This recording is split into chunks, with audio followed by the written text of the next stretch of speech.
Hello student, तो हम कर रहे थे क्लास 10th का चैप्टर नंबर 5, जिसके हमने क्वेश्चन नंबर 19 तक कर लिए थे और हम यहाँ पर क्वेश्चन नंबर 20 पर थे। तो चलिए क्वेश्चन नंबर 20-21 देखते हैं आप क्या है।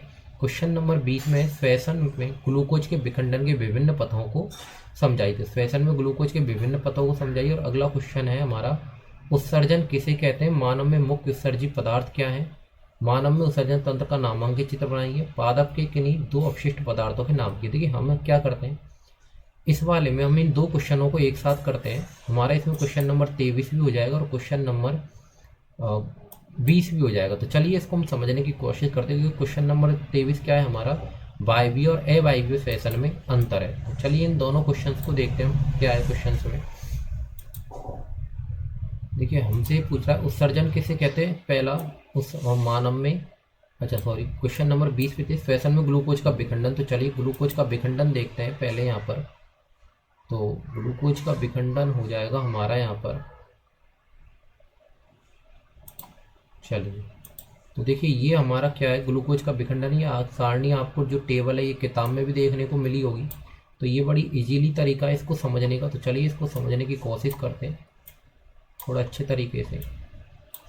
तो देखिए है क्या, अगर ध्यान से देखें तो होता क्या है, जो ग्लूकोज होता है, ग्लूकोज में क्या होते हैं 6 कार्बन के अणु होते हैं। और ये जो 6 कार्बन के अणु हैं ये किस में टूट जाते हैं, 3 कार्बन के अणुओं में टूट जाते हैं और इसे हम क्या बोलते हैं, पायरुवेट बोलते हैं। और ये प्रश्न पूछा भी जाता है कि पायरुवेट किसे बोलते हैं, और ये घटना कहाँ पर होती है, पूरी कोशिका द्रव्य में हो रही है। अब देखो होता क्या है, ये जो ग्लूकोज का विखंडन ये 3 तरह से होता है। एक होता है ऑक्सीजन की अनुपस्थिति में, एक होता है ऑक्सीजन की उपस्थिति में। देखिए पहले हम इनको समझते हैं। ऑक्सीजन की जो उपस्थिति में हो रहा है इसको हम क्या बोल रहे हैं, वायवीय श्वसन बोल रहे हैं। क्या बोल रहे हैं, वायवीय श्वसन बोल रहे हैं। और ऑक्सीजन की अनुपस्थिति में जो हो रहा है इसे हम क्या बोल रहे हैं, अवायवीय श्वसन बोल रहे हैं। क्या बोल रहे हैं, अवायवीय श्वसन बोल। तो बेसिकली हम पहले इन दोनों के अंतर को समझने की कोशिश करते हैं, वायवीय और अवायवीय श्वसन की। यहाँ से हमारी सारी चीज़ें क्लियर हो जाएंगी। तो देखिए अगला, तो देखिए हो क्या रहा है, अगर देखिए ऑक्सीजन की अनुपस्थिति में हुआ तो ऑक्सीजन की अनुपस्थिति में ये जो है ये किस में चलता रहेगा, कोशिका द्रव्य में ही चलता रहेगा। ऑक्सीजन की अनुपस्थिति की अगर हम बात करें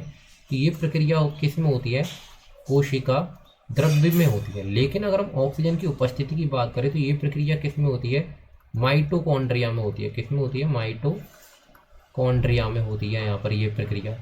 अब यहाँ पर अगर हम देखें तो कार्बन डाइऑक्साइड और ऊर्जा तो बनेंगे, जो कि कार्बन डाइऑक्साइड और ऊर्जा तो यहाँ पर भी बनेंगे। लेकिन यहाँ पर जल बनता है और यहाँ क्या बनता है, इथेनॉल बनता है।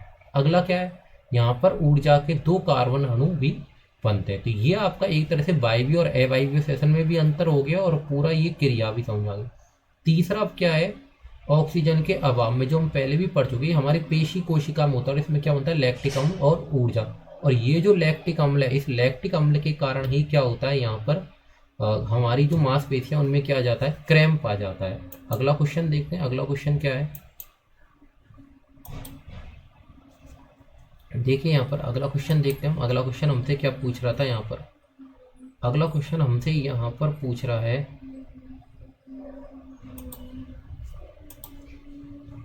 क्वेश्चन नंबर 21, उत्सर्जन किसे कहते हैं, मानव में मुख्य उत्सर्जी पदार्थों के नाम पूछ रहा है, मानव में उत्सर्जन तंत्र का नामांकित, पादप के किन्हीं 2 अपशिष्ट पदार्थों के नाम। तो इसे हम अगली वीडियो में देखेंगे।